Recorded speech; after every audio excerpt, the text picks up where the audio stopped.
Bakasura. Dalam Mahabharata jilid pertama, yaitu Adi Parwa, diceritakan bahwa Bakasura senang mengganggu penduduk Eka Cakra dan membunuh manusia tanpa pandang bulu. Untuk mengatasi keresahan penduduk desa, maka dibuatlah sebuah peraturan agar penduduk mengirimkan segerobak makanan serta seorang manusia ke hadapan raksasa Baka.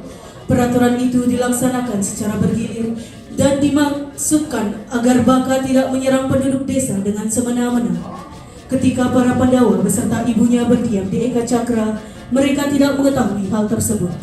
Akhirnya Bima dan Dewi Kunti mengetahui tentang kebuasan raksasa Baka dari seorang Brahmana yang telah menyediakan mereka tempat tinggal. Atas perintah dari Dewi Kunti, Bima pergi untuk membawa segerobak makanan ke gua raksasa Baka dan berencana untuk membunuhnya. Mulanya rencana tersebut diragukan oleh Yudhistira, tetapi setelah Dewi Kunti meyakinkan bahwa kekuatan Bima sangatlah dahsyat, Yudhistira mengizinkan Bima untuk pergi. Sesampainya di gua Bakasura, Bima menyantap makanan yang seharusnya dipersembahkan untuk Bakasura. Bakasura yang melihat kejadian tersebut menganggapnya sebagai suatu penghinaan, mengancam Bima dan mengajaknya untuk bertanding. Bima meremukkan tubuh raksasa itu dengan lututnya, seperti mematahkan sebatang tebu. Bakasura berteriak lalu mati. Melihat Bakasura telah mati, raksasa-raksasa lain menghampiri Bima. Dengan ancaman yang ditujukan kepada raksasa-raksasa tersebut, Bima telah membuat mereka lari tunggang langgang dan tak pernah kembali lagi. Kemudian, mayat Bakasura diseret sampai pintu gerbang Eka Cakra. Demikianlah sedikit cerita sinopsis tentang visualisasi ogoh-ogoh kami dengan tema Bakasura.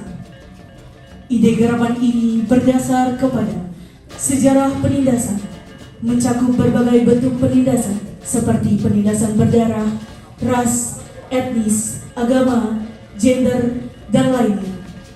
Ini meliputi perbudakan, kolonialisme apartheid, diskriminasi rasial, kekerasan politik. Penindasan masih ada di berbagai bagian dunia. Kesadaran akan sejarah ini penting untuk memahami dan mengatasi ketidakadilan di masa kini. Waktu dan tempat kami persilahkan kepada Dewan Juri.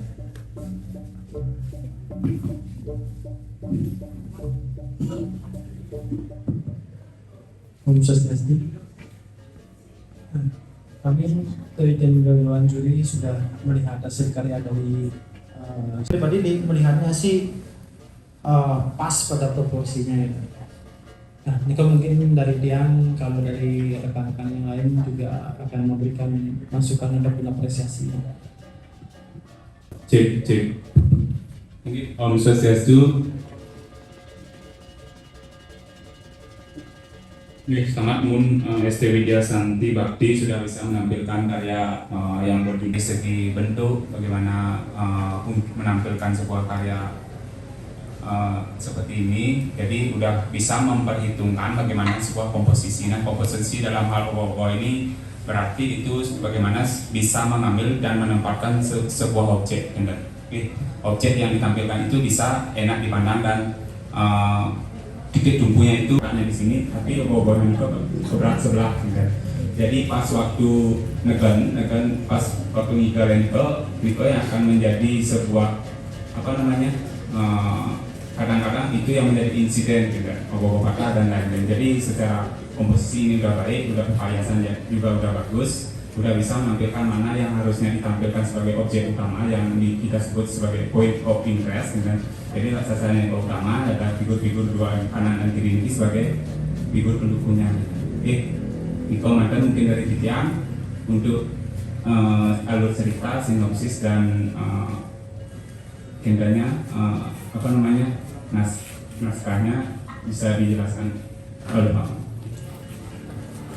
Ya, sip semua. Aplaus kemudian. Artinya sudah gogoh-gogoh kita dari pagi sampai saat ini ya baru beberapa gogoh dan termasuk gogoh Siti Riki yang ya bilanglah kecantol sedang diulinya. Saran Nabi satu, ketika ide konsep punika dipahami, yang kalau ngeo gogo bimo, ya delengan harus ada kuku pancake, harus magelung napit urang, harus mekaman poleng, megade, mekalung lelipi. Lagi kalau mipin ki, ya ki yang dimaksud dengan konsep bentuk konsep ide punika divisualisasikan dalam bentuk yang mencing misi atribut nika, berarti belum bisa dinyatakan itu bima. Ya, lebih disempurnakan lagi.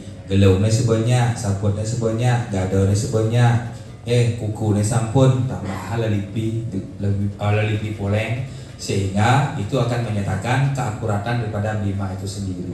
Itu yang maksud dengan pakem. Kalau yang lain dari aspek warna, komposisi, rancang bangun, anatomi dan seterusnya kita tidak mengomentari karena ide konsep puniki sampun matang keseimbangannya, bentuk letak tata ruangnya sampun tidak ada masalah. Kendati pun seperti yang sampaikan tadi ada satu atribut yang ditinggalkan dari atribut bima punika. Ya semoga itu tidak menjadi pengaruh pengurangan nilai yang besar karena dari komposisi, gerak, warna dan sebagainya punika sudah sangat serasi sekali. Sukses semua.